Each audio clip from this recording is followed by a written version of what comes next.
Hello नमस्कार दोस्तों। MR के स्टडी परिवार में आप सभी का स्वागत है। तो जैसे कि हम हथियार सीरीज चला रहे थे, तो ये मैथमेटिक्स का जो सेट 3 है आज, जो कि आपके आईयूसीएल की एग्ज़ाम के लिए और डीआरडीओ की एग्ज़ाम के लिए चलाया जा रहा है। तो इसमें जैसे डीआरडीओ की एग्ज़ाम चाहे वो 12th वाले हों, डिप्लोमा वाले हों, बीएससी वाले हों, आईटीआई वाले हों, तो ये सभी के लिए क्लास है। तो ये हथियार सीरीज का सेट नंबर 3 है, जो कि मैथमेटिक्स के लिए है। तो इसमें आपके 10 क्वेश्चन मिलेंगे जो आपकी एग्जाम को देखते हुए बनाए गए हैं। जैसा कि आपकी जो पिछली एग्जाम हो चुकी हैं इसकी डीआरडीओ और आईयूसीएल की, तो उन्हीं से ये क्वेश्चन मानो उठाए गए हैं।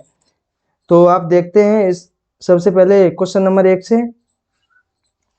तो देख लीजिए, थोड़ा 27 लिखा है यहाँ पे, ये थोड़ा मिस्टेक हो गई है, तो आप देख लो। एक कंपनी के कर्मचारियों की औसत आय 35 वर्ष है। यदि 32 वर्ष औसत आय वाले 5 नए कर्मचारी कंपनी से जुड़ जाते हैं तो पूरी कंपनी की औसत आय 34 वर्ष हो जाती है। आरंभ में कंपनी में कितने कर्मचारी थे? तो the average age of employ of a company is 35 years if 5 new person with an average age of 32 years join the company. So the average of the entire company becomes 34 years. How many people were there in the company initially? तो यहाँ देख लीजिए आप, तो करो solve. तो औसत आयु कितनी थी प्रारंभ में कर्मचारियों की? 35। अब पर लेकिन प्रारंभ में कर्मचारियों की संख्या नहीं पता, तो हम मान लेते हैं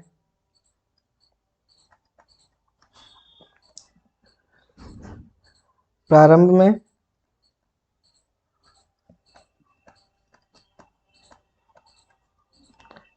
कर्मचारियों की संख्या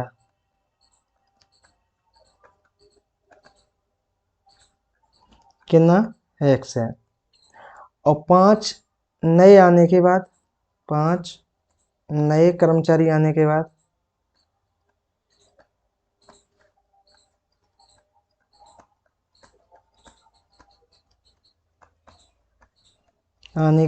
कितने हो जाते हैं? x plus 5। तो ये चीज़ ध्यान रखना है हमें। अब 5 नए आ गए तो सीधी बात है 5 उसमें जुड़ जाएंगे। अब वो ये क्या रहा है कि जो 5 जुड़ने के बाद जो एवरेज है वो कितना हो जाता है? 34। तो शुरुआत में देख लीजिए, शुरुआत में कितने थे? x थे। एवरेज कितना था? 35। उसके बाद क्या हुआ? 5 नए आ गए और जिनका एवरेज कितना था? 32। और जो फाइनली एवरेज है वो कितना हो जाता है? 34। अब कर्मचारी कितने हैं फाइनल? x प्लस 5 और एवरेज कितना है? 34। जो पीछे है वो एवरेज है और जो आगे है वो कर्मचारियों की संख्या है। तो कुल मिला के दोनों का योग है वो बराबर होना चाहिए। मानो पहले कर्मचारियों का मानो आयु का एज और दूसरे और जो 5 नए कर्मचारी हैं उनकी आयु का योग बराबर होना चाहिए सभी कर्मचारियों की आयु का योग के। तो यहाँ कर लीजिए, ये कितने हो जाएंगे? 35x और ये 32 पंजे 160 बराबर ये 34 का x से करोगे तो 34x और 34 पंजे कितने हो जाएंगे? 170। अब 35 में से 34 जाएंगे तो क्या बचेगा? खाली x। और 170 में से 160 जाएंगे तो क्या बचेगा आपका? 10। अब वो पूछ क्या रहा है कि आरंभ में कंपनी में कितने कर्मचारी थे? आरंभ में हमने कितना माना है? x ही तो माना है, ये देखो। तो यही मेरा क्या हो जाएगा? आंसर हो जाएगा। क्या हो जाएगा? आंसर। तो इसके बाद हम इसका सही आंसर क्या हो जाएगा आपका? 10। इसके बाद हम देखते हैं अगला क्वेश्चन।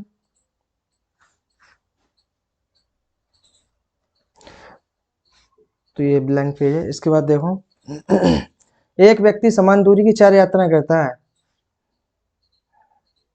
एक व्यक्ति समान दूरी की 4 यात्राएं करता है। पहली यात्रा में उसकी गति 60 किलोमीटर प्रति घंटा थी और अगली प्रत्येक यात्रा में उसकी गति पिछली यात्रा से आधी हो जाती है। तो इन चारों यात्रा में उस व्यक्ति की औसत गति कितनी है? तो यहाँ देख लीजिए, अगले पेज पर करते हैं। जैसे क्या होता है, मानो उसकी जो स्पीड है वो कितनी है? 60 किलोमीटर है और वो समान दूरी की 4 यात्राएं करता है। तो पहली में कितनी है उसकी? 60। पहली यात्रा के दौरान स्पीड कितनी है? 60 किलोमीटर पर आवर। और दूसरी यात्रा के दौरान कितनी हो जाएगी?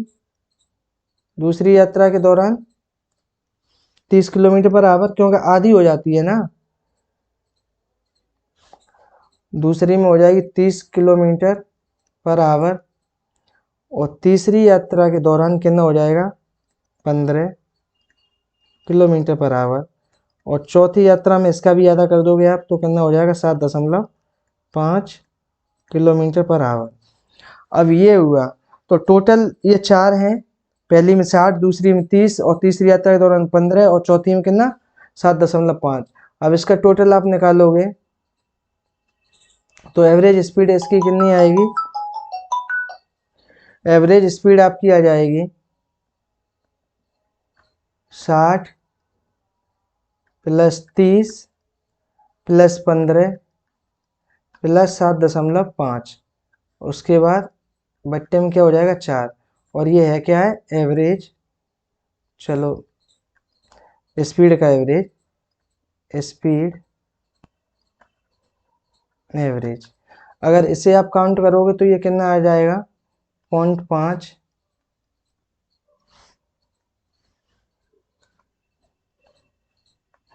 तो यहाँ सबसे पहले पॉइंट में दिया है तो पॉइंट कितना हो जाएगा 5, उसके बाद 7 5 12 की 2, और 6 और 3 9 1 10, 10 और 1 कितने हो जाएंगे 11/4। अब इसके ऐसे में भाग दोगे तो 4 सत्ते वो 4 तियो 12, ज़्यादा हो गया तो 4 दूनी 8, उसके बाद हम कितने बचे 3, ये 32 हो गए तो 4 अट्ठे 32, उसके बाद पॉइंट है तो पॉइंट लगाओ, फिर दिए 5, 5 में 4 का भाग दोगे तो कितना एक बार जाएगा, फिर बचेंगे 1, 1 में 4 का भाग नहीं जाएगा, तो फिर हम क्या करेंगे 0 बढ़ाएंगे तो 4 दूनी 8, अर्थात यही हमारा क्या हो जाएगा आंसर। तो इसका जो भी दिया है तो उसका सही आंसर क्या होगा 28.12। इसके बाद देखते हैं अगला क्वेश्चन कि 100 छात्रों का औसत भार दिया है 32, और पहले 49 छात्रों का औसत भार दिया है 30, और अंतिम 50 छात्रों का औसत भार दिया है 34 किलोग्राम। तो 50वें छात्र का भार बताइए। तो यहाँ देख लीजिए आप कि 100 छात्रों का औसत भार, तो हम टोटल वो निकाल लेते हैं कि टोटल भार कितना हुआ 100 छात्रों का, तो 100 × 32, तो ये कितने किलोग्राम हो जाएगा 3200 किलोग्राम। 100 का 32 से मल्टीप्लाई करोगे तो कितना हो जाएगा 32।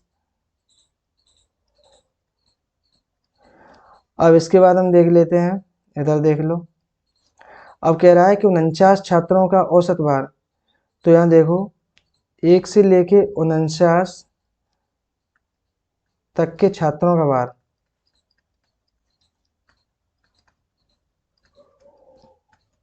कितना हो जाएगा 49 × 30। 49 छात्रों का एवरेज कितना है 30 दिया है तो 0 की 0, अब 9 × 27, और 4 × 12, और 2 कितने हो जाएंगे 14। उसके बाद देखो फिर वो कह रहा है कि 50 छात्रों का औसत भार 34 है, तो 50वें छात्रों का, तो ये 50 छात्र अंतिम 50 का, तो ये कहाँ से स्टार्ट होगा 51 से लेके आपका 100 तक छात्रों का भार। तो 50 × कितना इसका दिया है 34, तो 50 × 34, और 34 पंजे कितने होते हैं 170, और एक ये 0 है तो 0 लगा लो। अब इसे आप टोटल कर लो, तो 0 की 0, 7 की 7, 7 और 4 11, और 1 1 2, 2 और 1 कितने हो गए 3, टोटल कितना हुआ, मतलब इधर टोटल जो भार हुआ है वो कितना हुआ 3170, इधर है 3200, ये आपका टोटल भार निकल आया। टोटल कितने का 99 छात्रों का।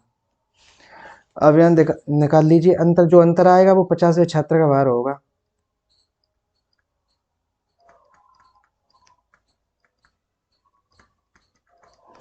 तो यहाँ कितना हो जाएगा 3200 माइनस के 3170, अंतर कितना आएगा 30 किलोग्राम, यही हमारा क्या होगा आंसर। तो ध्यान रखना जो 50वें छात्र का औसत भार होगा वो कितना होगा, 50वें छात्र का औसत भार कह लो या खाली भार कह लो, तो कितना होगा 30 किलोग्राम। इसके बाद देखते हैं हम अगला क्वेश्चन कि 60 और 80 के बीच आने वाली सभी वाच्य संख्याएं, कितने कितने के बीच, 60 और 80। अब यहाँ देख लीजिए 60 और 80, 60 और 80 के बीच कौन कौन सी आती हैं, निकालो। एक तो आपकी क्या होगी, 61 होगी, दूसरी क्या होगी 61, 62 कट जाएगी, 63 कट जाएगी, 64 कट जाएगी, 65 कट जाएगी, 66 कट जाएगी, क्या होगी आपकी 67, 68, 69 ये भी कट जाएंगे। तो पहली क्या होगी आपकी 61, और दूसरी क्या होगी आपकी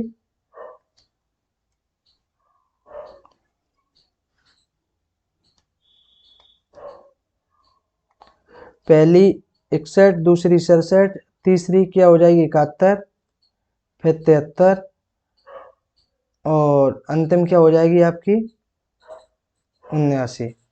अब इन सब का काउंट कर लो, तो काउंट कर लो, यहीं प्लस चिन्ह लगाते चलो, करो काउंट। तो 9 और 3 12 और 1 13, 13 और 7 20 और 1 कितने हुए 21, 21 की 1। अब देखो मुझे ज़्यादा गुणा भाग करने की आवश्यकता नहीं है, हमें पता है कि इसमें देखो इकाई अंक किसका 1 आ रहा है, तो किसका आ रहा है 351 करता, तो हमारा सही आंसर क्या होगा 351। अगर जोड़ना चाहो तो पूरा भी जोड़ सकते हो आप, तो जोड़ लो अगर पूरा जोड़ना चाहते हो तो। अब एक हुई 6 और 2 8, 8 और 6 14 और 7 21 और 7 28 और 7 35, यही तो मेरा आंसर है। तो कुल मिला के हम इकाई अंक से भी इसका निकाल सकते हैं और आराम से अपना समय बचा सकते हैं। अब 27, 45 और 63 का क्या निकालना है, चतुर्थानुपात, इसमें थोड़ा मिस्टेक है हिंदी में। तो find the fourth proportion of 27 and 45 and 63।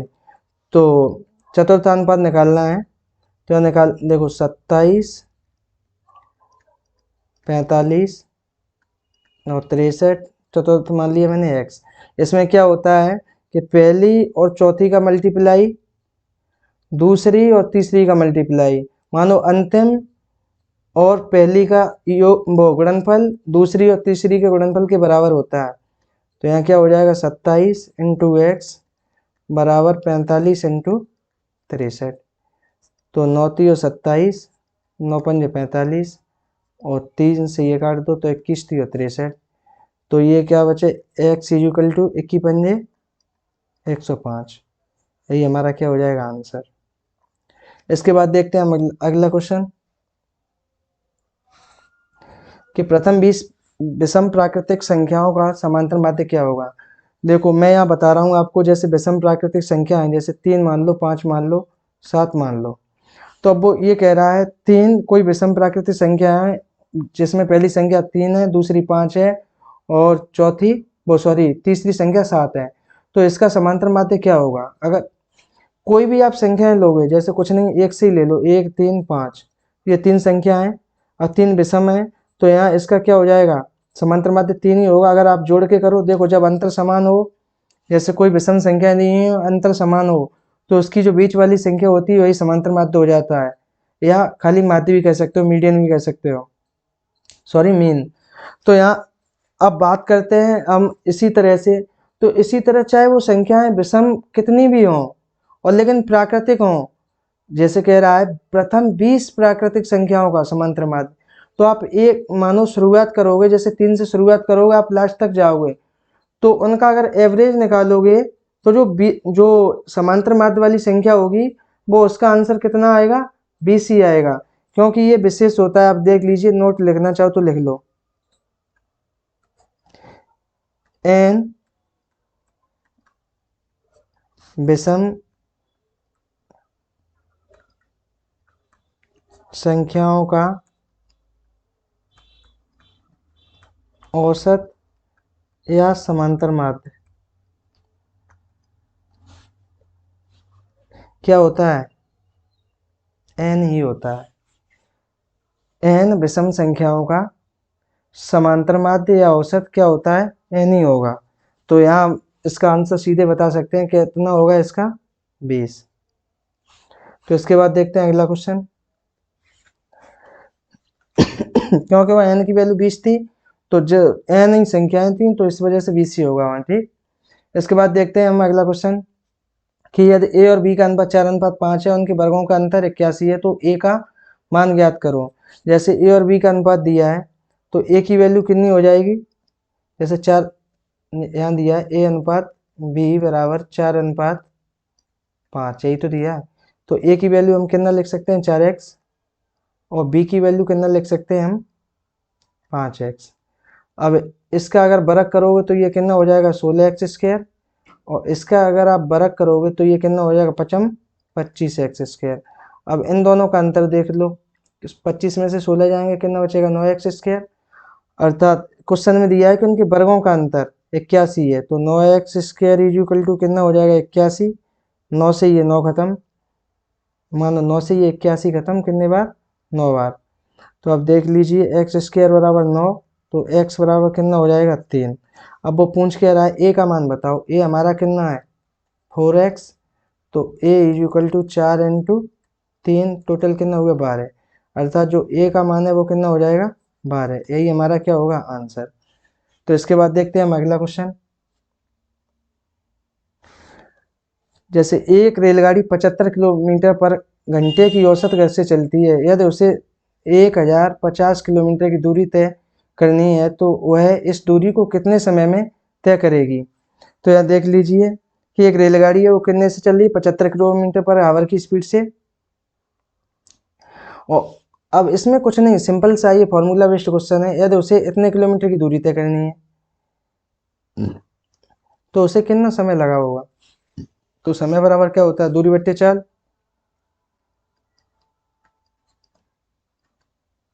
Time is equal to distance upon speed.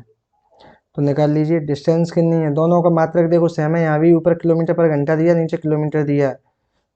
तो यहाँ निकाल लो 1050, और ताकि बट्टे में कितना हो जाएगा 75, काट दो 25 चौक 100, और 25 दूनी 50, और 25 दिया 75, ये इससे कट जाएगा तो कितना आएगा 14। तो T4 कितना निकला 14 आवर, यही हमारा क्या हो जाएगा आंसर। तो यहाँ देख लीजिए इसका जो आंसर सही होगा वो क्या होगा 14। इसके बाद देखते हैं हम अगला क्वेश्चन। जैसे एक 180 मीटर लंबी रेलगाड़ी 90 किलोमीटर प्रति घंटे की गति से चल रही है, एक पोस्ट से गुजरने में वह कितना समय लेगी। तो मानो एक पोस्ट होगी पोस्ट मान लो दिया हो या आपका खम्मा दिया हो, बात एक ही है। जैसे ये ट्रेन है, कितने है 180 मीटर है, कितना है 180 मीटर है, ये ट्रेन है आपकी। अब ये पोस्ट पार करेगी तो ये अपनी लंबाई के ही बराबर दूरी तो पार करेगी, कितना पार करेगी 180 मीटर ही तो पार करेगी। अब देखो स्पीड दिया है, स्पीड दिया है वो किस में दी है आपकी किलोमीटर पर आवर में, 90 किलोमीटर पर आवर। अब इसे मीटर पर सेकंड में करोगे तो 90 इंटू कितना हो जाएगा 5/18, तो 18 पंजे 90, अर्थात ये कितना हो जाएगा 25 मीटर पर सेकंड, ये स्पीड हो गई आपकी। अब यह निकाल लीजिए क्या होता है, यहाँ भी टाइम ही पूछ रहा है, T/D/S। डी कितना है 180 मीटर, स्पीड कितनी है 25, 25 का इसमें भाग दोगे का या 25 सेकंड 25, या 5 से काट दो, 5 3 15, और 5 6 30, ये 5, ये क्या बचा आपका 36/5। तो 36/5, तो ये करोगे तो 5 7 35, बचा 1, पॉइंट लगाओ, जीरो बढ़ाओ, जीरो बढ़ाओ तो कितने बार जाएगा 2 बार, 5 दूनी 10। तो ये आपका क्या आ जाएगा सेकंड, क्योंकि टाइम है ना। तो T4 7.2 सेकंड, यही हमारा क्या हो जाएगा आंसर। इसके बाद देखते हैं हम अगला क्वेश्चन। ये इसका ये 10वां क्वेश्चन है, आखिरी क्वेश्चन है सेट 3 का। तो ना इसमें कोई फॉर्मूला यूज करना है ना कुछ यूज करना है, खाली आप कॉन्सेप्ट समझो।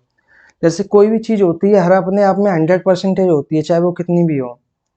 तो जैसे हमारा कोई वस्तु होती है तो उसका जो छूट दी जाती है वो हमेशा एमआरपी पे दी जाती है, मार्क प्राइस पे दी जाती है। और छूट देने के बाद जो मूल्य बचता है वो आपका क्या हो जाता है, सेलिंग प्राइस हो जाता है। तो यहाँ देख लीजिए, इधर ये दिया आपका एमआरपी और दूसरी तरफ आपका क्या हो जाएगा, एसपी। तो आप समझ लीजिए, जैसे कोई वस्तु है उसका एमआरपी कितना है, 100 है। अब उस पर कितने की छूट दे दी, पहली छूट देखो कितने की है, 10 की। 10 की छूट दे देंगे हम 100 पे, तो ये कितना रह जाएगा, 90। अब दूसरी देखो, इस पे कितने की छूट है, 20 की। तो पहले मानो कोई चीज़ हमारी कितनी थी, 100 ही थी, अब 20 की छूट दे दी तो ये कितने की रह गई, 80 की। तीसरी देखो कितनी है, 25। हमारी कितने की थी पहले चीज़, 100 की, अब वो कितने की, 25 की छूट दे दी तो कितने की रह गई, 75 की। अब यहाँ देखो ये जीरो, 2 जीरो से ख़त्म, 100 हो गए। अब यहाँ देख लीजिए आप, ये 25 दियो 75 और 25 जब 100, 4 दूनी 8 और 2 से ये 100, कितने बार, 50 बार। अब ये आपका क्या बचा, 9 और 3, इधर 50 बचे। तो इधर कितने रह गए, 50 और इधर कितने रह गए, 9 तियो 27, कितने रह गए, 27। तो ये आपके 27 रह गए। अब यहाँ ये अंतर देख लीजिए, मानो छूट देने के बाद पहले कोई चीज़ थी 50 की और अब कितने की रह गई, वो 27 की। तो छूट कितने की मिली है, 23 की। तभी तो अंतर 23 का ही तो है, जो अंतर होगा वही छूट होगी। अब कितने पे मिली है, 50 पे, तो आप निकाल लो। तो जो छूट होगी, छूट प्रतिशत कितना, 23/50 इंटू क्या, 100। तो इससे ये ख़त्म, ये 2 बार, तो 23 दूनी कितना हुआ, 46%। यही हमारा क्या हो जाएगा, आंसर। अर्थात जो छूट दी है वो कितनी दी है, 46%। अब यहाँ जैसे डी ऑप्शन दिया नहीं है तो यहाँ लिख लो, कितना होगा, 46%। और यही हमारा क्या होगा, आंसर सही होगा। तो कुल मिला के ये हथियार सीरीज का ये तीसरा सेट था मैथमेटिक्स का, जो कि इसमें 10 क्वेश्चन थे, वो यहीं पे समाप्त होते हैं। तो हम सभी आपसे कहना चाहेंगे कि आप सभी लोग निरंतर अभ्यास करते रहें, और जो भी क्या है कि जो आपके प्लेलिस्ट में जो पुरानी वीडियो वगैरह पड़ी हुई हैं, चाहे वो टैग हो चाहे नॉन टैग हो, तो कुल मिला के उन सब का रिवीजन कीजिए, क्योंकि आपके पास टाइम नहीं है, मात्र 2 दिन का टाइम है। तो कुल मिला के ज़्यादा से ज़्यादा मेहनत कीजिए, और फिर हम मिलते हैं आपको अगली क्लास में। तब तक के लिए जय हिंद, जय भारत।